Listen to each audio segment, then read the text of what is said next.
सुप्रभातम विद्यार्थियों, आज हम नीति शतक का अग्रिम 12वां श्लोक पढ़ेंगे। श्लोक है, साहित्य संगीत कला विहीन साक्षात पशु पुच्छ विषाणहीन तृणम न खादन न पि जीवमान तद्भागधेयम परमं पशूनाम। अन्वय है, साहित्य संगीत कला विहीन नर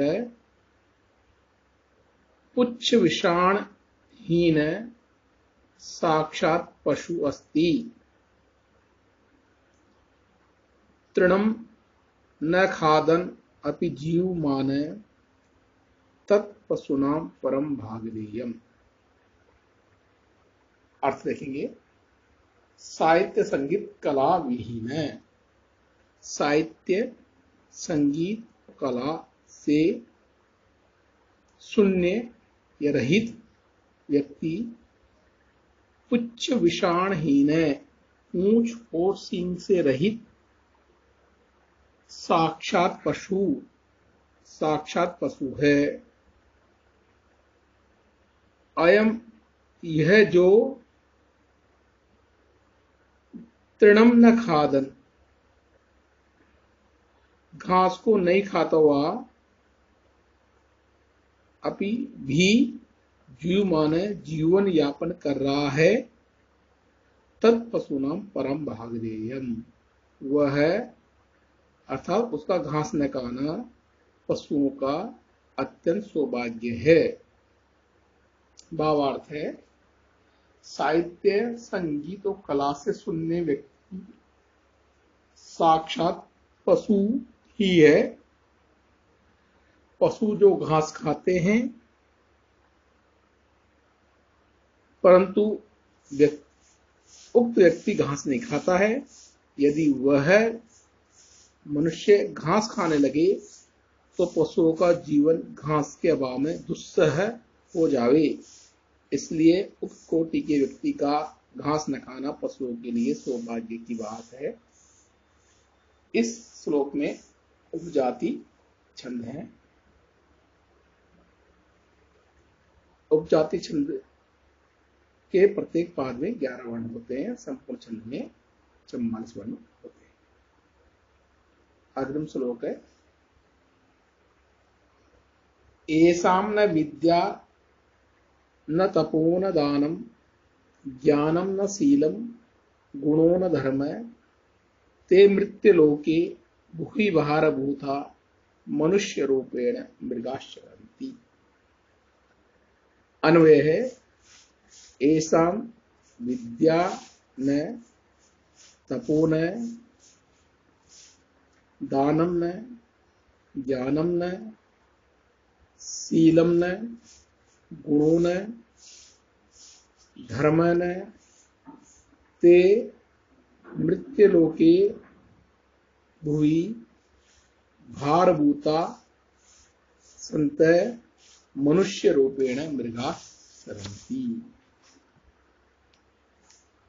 अर्थ है कि ये जिन लोगों के पास विद्या नहीं है, तपन तपस्या नहीं है, दानम न दान नहीं करते हैं, ज्ञानम न ज्ञान नहीं है, शीलम न और सदाचारण नहीं है, गुण ने दया दक्षिणादि गुण नहीं है, धर्म ने और वो धर्म आचरण भी नहीं करते हैं, ते ऐसे व्यक्ति मृत्युलोके मानव लोक में भुवि पृथ्वी पर भारभूता संत भार स्वरूप होते हुए मनुष्य रूपेण मनुष्य के रूप में मृगा पशु चरंती विचरण करते हैं। भावार्थ है विद्या आदि से रहित मनुष्य वस्तुतः मनुष्य होकर भी पशु के समान है। मनुष्य का रूप धारण करने पर भी उसका आचरण पशुओं के तुल्य रहता है। ऐसा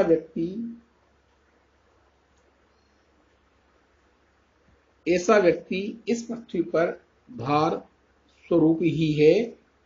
इसलिए मनुष्य कोटि में रहने के लिए विद्या आदि का अर्जन आवश्यक है। इस श्लोक में भी उपजाति छंद है। अग्रिम श्लोक है वनम पर्वत दुर्गेषु भ्रांतम वंचरैष न मूर्ख जन संपर्क सुरेंद्र भुवनेश्वर। अन्वय है वंचरैष पर्वत दुर्गेषु भ्रांतम वरम किंतु सुरेंद्र भुवनेषु अपि मूर्ख जन संपर्क न वरमस्ति। अर्थ है वंचरई वनवासी भी लोग के वनवासियों के साथ पर्वत दुर्गेषु पर्वतों के दुर्गम स्थानों में भ्रांतम भटकना वरम श्रेष्ठ है। किंतु सुरेंद्र भुवनेश्वर इंद्र के भवनों में भी मूर्ख जन संपर्क मूर्ख व्यक्ति से संसर्ग होना न अच्छा नहीं है। भावार्थ है मूर्ख लोगों के संसर्ग से बुरा प्रभाव पड़ता है तो अनेक परेशानियों का सामना करना पड़ता है। इसलिए मूर्ख जनों के संसर्ग की अपेक्षा दुर्गम स्थानों पर भटकना अच्छा है। परंतु इंद्र के महलों में पहुंचकर मूर्ख लोगों का संपर्क अच्छा नहीं होता है।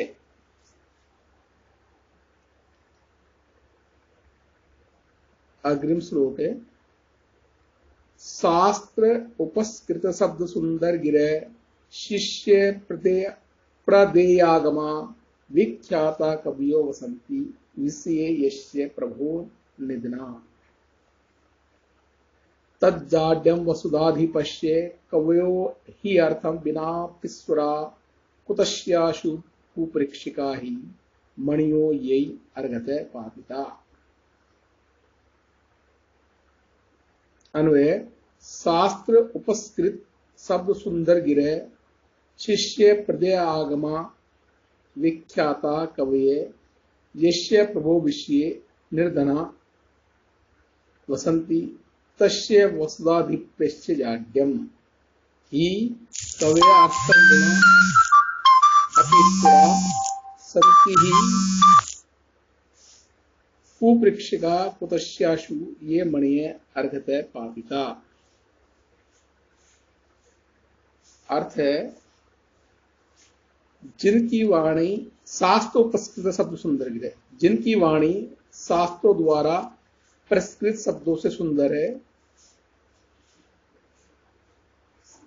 शिष्य प्रदय जो शिष्यों को शास्त्र ज्ञान की शिक्षा देते हैं ऐसे विख्यात कविजन यश्य जिस प्रभु राजा के राज्य में निर्धना दरिद्र होकर रहते हैं तत् वह उस राजा की मूर्खता है कि क्योंकि कविजन अर्थम बिना भी धन के बिना भी ईश्वरा समर्थ है। क्योंकि कुपरीक्षका बुरे पाठी व्यक्ति कुतस्या निंदा के योग्य हैं। ये जो मणिये रत्नों को मूल्य से गिरा देते हैं।